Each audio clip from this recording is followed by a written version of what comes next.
Hey guys, Zana here with Hawleri Homes. I just pulled up to a property here in Smyrna, and I wanted to share the journey of how to walk a property, things to look for, and how to analyze it from outside in. So come on, join me as I walk through this property. All right, so it doesn't look too bad from out here. It looks like it's been freshly painted, the brand new gutters, the roof's in decent shape. It's a very nice neighborhood. The grass is kind of overgrown, but very nice yard. Okay, so we start on the outside in just because it's convenient and it helps us save time, right? So if I'm starting out here, I see that we got brand new fascia and soffit, we got brand new paint, we got brand new gutters around the entire house. The windows all look like they're in very, very decent condition. Shutters have been painted. The roof doesn't look like it's too bad of a roof. It might have another like 7 to 10 years on it. Very, very big and nice front yard, enough to where it's manageable. Right now it's kind of overgrown, but definitely you can add some curb appeal to the front of this house right here. All right guys, now I am swinging to the backyard to show you guys what the deal is with this new deck that they've built. The footings look good, the posts look good, looks like it's been done right. And let's see here, automatically I see that this is from the dinosaur ages, that AC unit, and the stairs aren't completely done. So what we want to do is, and it's actually kind of awkward coming down to the window into the door to the basement, maybe we can figure that, come out this way then this way, or we put the stairs somewhere else. That's what I would recommend. Again, checking the windows look good all around, at least from the outside. I don't see any cracks in the foundation, or in the wall back here. And right now I'm gonna go ahead and take you guys inside to show you what I look for when I'm walking the property on the inside. Hey guys, before I take you guys inside, I just want to remind you guys how easy it was for me to just walk around this property and just identify the things that were done and identify the things that I needed. So you don't need to spend a ton of time here. It's literally you're getting a rough estimate of what the house needs. So fresh paint, it's got new gutters, the fascia, the boards, everything, soffit boards are all new. So I want to go ahead and take you guys inside now and see how quickly I walk the inside of the property. And we will spend a little bit more time on the inside than the outside, just because it was looks like the renovation started out here. So let's see what that inside looks like, and we'll take things from there, okay? Alrighty, so walking in the property right now. Okay, so this looks like it's 1,100 square feet. It's a 3-1.5. Hardwood floors look really good to me. Looks like they've ripped up the kitchen, and this actually is the new kitchen cabinets that they've delivered. So from here, I don't see anything that would scare me. The cabinets are here. Looks like they've made an attempt to put them together. That's not a big deal. Dining room is kind of small, but it's definitely doable. It's a big open concept as soon as you walk in. Then you've got a door off of the carport, which is great for bringing in groceries. It's just convenient. The only issue I hear is they've had what looks like a washer and dryer connection in the kitchen, which is not uncommon with these older homes. I also see that they've had carpet covering these beautiful hardwood floors, and I thank them for that because they've preserved them very well.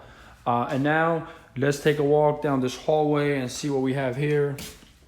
That's the basement. So right now the only way to get down there is to jump. There's no stairs.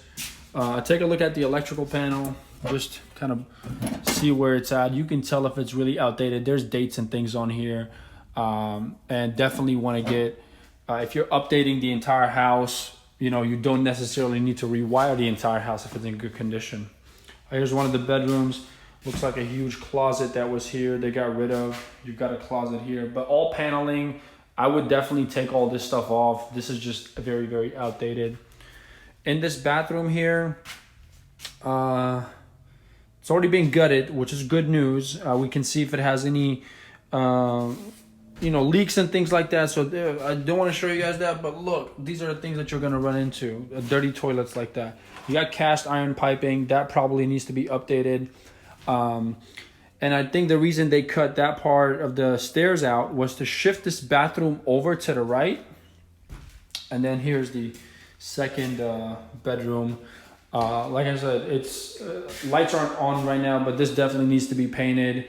And everything else looks like it's in fairly good shape. The windows are good, like I said. We'll just change the vents and paint the house and call it a day. The master is kind of small. However, and then this is the half bathroom. So they were gonna shift that bathroom over maybe 3 feet, shift everything over. That way then I can shift this over 3 feet. Definitely enough to put a shower somewhere here and also still keep this closet. It's a small closet, but it's in line with the comparables. And also I look at things like how old the thermostat is. This has got to go. These light switches are old. All that stuff needs to be updated. And that is pretty much everything that I look for. All right, guys, so you saw how quickly I walked through that house just to get a rough idea. Like I said, if you're a beginner, I would definitely pad paper, take notes on your iPhone or Android. I'm definitely also taking pictures while I'm walking, just in case if once I get home and I feel like I missed something or I need to refer back to something, I have pictures. House about 1,100 square feet. I'll take about 25, 30 pictures of every little thing, good and bad, when I'm running my repair estimates back at the office. So now I'm gonna take you into the basement and show you what they're trying to do here, okay? Okay, so this is the basement. Surprisingly, it's actually not locked. So you walk in, boom, very nice room. They drywalled it.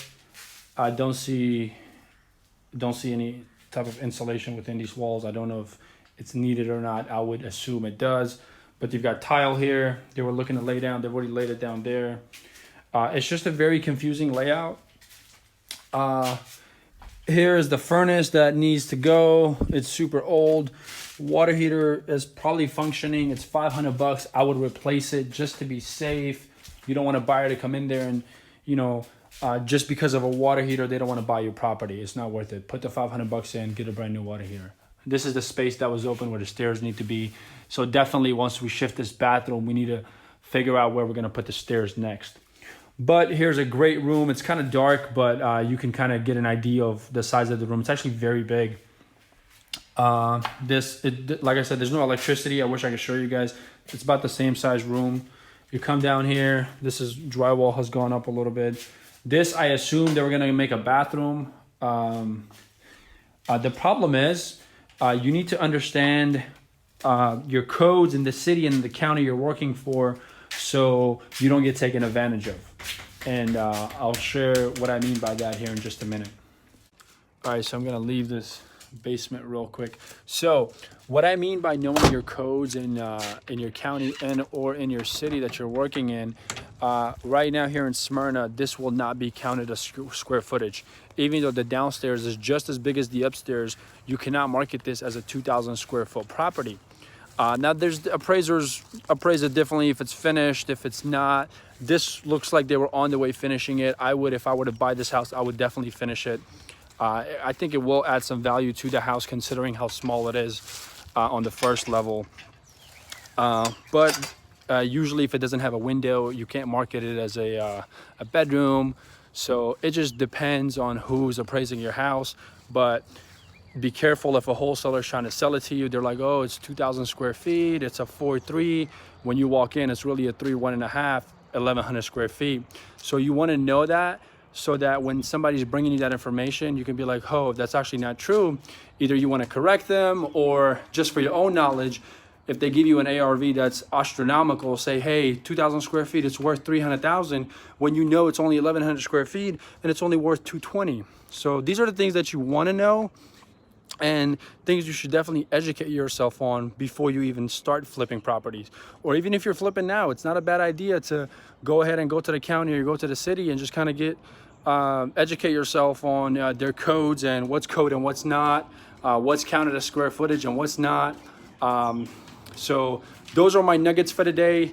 I really hope you guys enjoyed that walkthrough, and I'm looking forward to doing more of these, definitely, and just to give you guys content and just to kind of see what a day is like in my life.